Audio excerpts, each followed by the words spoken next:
Hey, good to see you again. Welcome to this video called How to Risk Your Tournament Life. Let me ask you a question. What's the riskiest thing you've ever done? The riskiest thing you've ever done?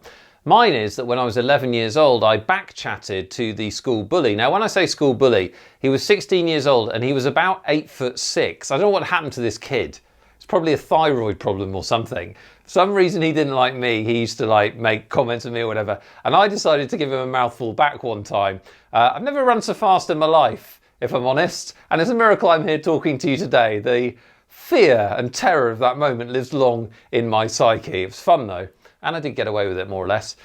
Just had to dodge him for the next 4 weeks. What is the riskiest thing you ever done? I would bet that you haven't done too much that's risky. I haven't done too much that's risky, and there's a very good reason for that. We hate risk, right? Humans conquered the planet by managing their risks because, when you take risks, you're exposing yourself to danger and bad things.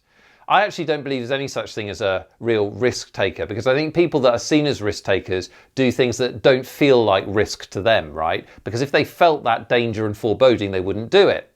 So how does this all relate to poker? Well, we're talking about your tournament life. And a lot of what I'm going to talk about is psychological and getting past some psychological barriers. So this is really kind of head trip stuff, although it does have some mechanical outputs in terms of your poker decisions.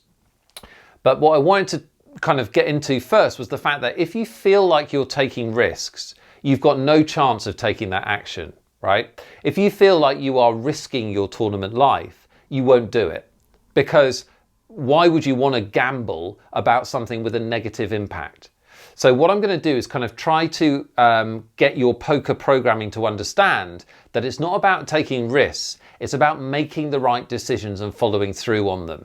Because if you can get your brain to understand that, then you can become a much better no-limit hold'em player and you won't have this feeling of kind of pressure and nerves and foreboding and, oh God, what if I bust?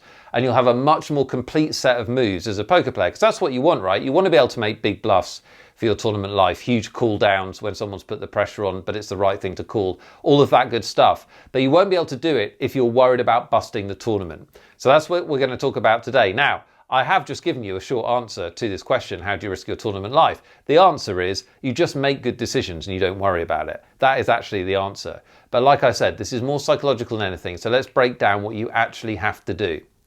Step number 1 of our 4 is going to be to accept the nature of no limit hold'em. So accept with open arms no limit hold'em. And what that means is your entire stack is in play all of the time. Your stack is in play. Now that might sound a bit obvious, right? Obviously your stack is in play, their chips are on the table, whatever. But most poker players, and especially in tournaments where when you bust, you're out the door, right? Most poker players don't play like all their stacks in play. The more their chips diminish, or the bigger the decision for the bigger portion of their stack, the more they're going to act like they need to hold on to those chips because we have a very strong survival instinct. Now, the problem with that is that it makes us very easy to exploit by better players. It means that we're going to miss out on a ton of opportunities and basically you're sort of handcuffing yourself. So the first way we get over that is by putting our stack playing as if our stack is in play, and we need to get our heads to understand that that's a good thing to do. So you have to accept the nature of no limit hold'em, right? The nature of no limit hold'em is that you can go broke. There is no limit on what is at risk as long as it's in front of you in any one hand, whether that's the first hand in the tournament or the last hand in the tournament, it doesn't matter. You also need to condition yourself to understand you are going to bust almost every poker tournament you play, right? Sometimes you're going to bust as one of the first people to go out. Sometimes you're going to bust as the next to last player to go out. You're going to finish second. But most of the time you are going to bust. There's nothing magical about busting a tournament. We all do it, right?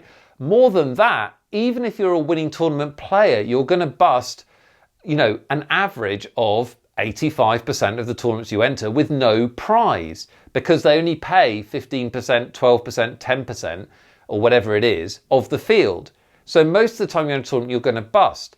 So really, when you think through logically, actually not in a tournament, busting is a very, very natural part of being in a tournament. You should have no fear of it whatsoever.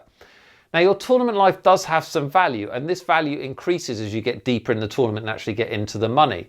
But you can't play as if that's the case, because it just means that you end up playing far too tight, far too cautiously, far too passively, because you're worried about this thing that is a natural consequence of playing the game anyway. So I'd recommend you find some form of words that I've just gone through that speaks to you, and write it out in front of you, or put it on your phone or on your screen or whatever, if you have a problem with busting tournaments and you're fearful of doing it. I know you're probably watching this thinking, yeah, the problem I have, Nick, is I bust tournaments and I hate it, I want to win them all. That's fine. I'm talking about, do you have a fear of doing it that stops you making big decisions at the poker table? So the first thing is to understand that all the chips are in play, get your brain to understand that it's a part of the game, and that you're not doing the right thing if you don't make these big moves when the occasion calls for it.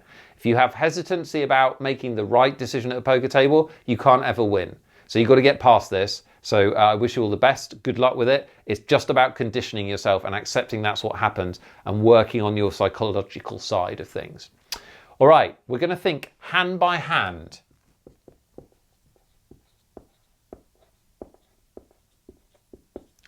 Not big picture.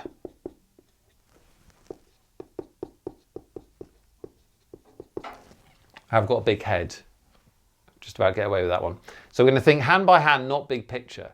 One of the mistakes players make in MTT tournaments is that they spend a lot of time worrying about the average stack, where they are in the standings, how many players are left, all of that stuff. They worry about when they're falling behind the average stack. They get all excited when they've got a big stack. That's all fine, but it can't affect your poker decisions. And players spend much too much time thinking about the big picture of tournaments and not the actual now, the present, what they're actually doing. Now, the reason that that's relevant is that the more you can think about your decisions on a hand-by-hand basis and just ask yourself, what's the right decision with this hand on this street against this opponent in this pot, the better you're going to do.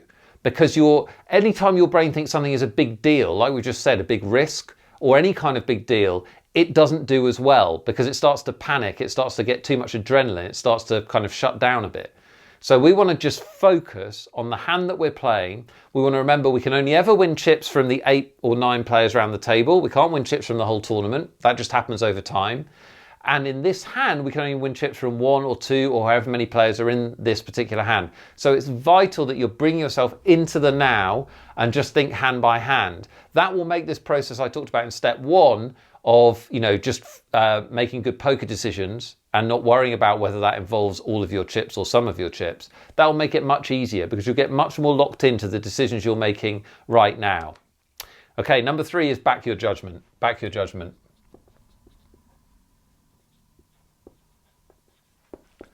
Again, this is really psychological as opposed to a playing tip, but it's incredibly important. If you talk to any professional player or really, really strong player, they won't even recognize this as a problem because they've got themselves to the point where they're just trying to make the best action to win, right? They're just trying to make the best action to win. Now, for us more normal people, we have an obstacle to overcome, which is that we might think it's right to do something, but we're going to worry more about the consequences. This all obviously works together, but backing your judgment in the moment is a separate kind of super tactical piece because it's one thing to kind of focus on the now and hand by hand think all this good stuff, right? You then get in a hand and somebody puts a massive bet on the table and you have to decide whether you're going to call for your tournament life. Well, suddenly you're going to be overwhelmed by the situation. It's a very natural reaction and it's a much easier course of action to just fold, right?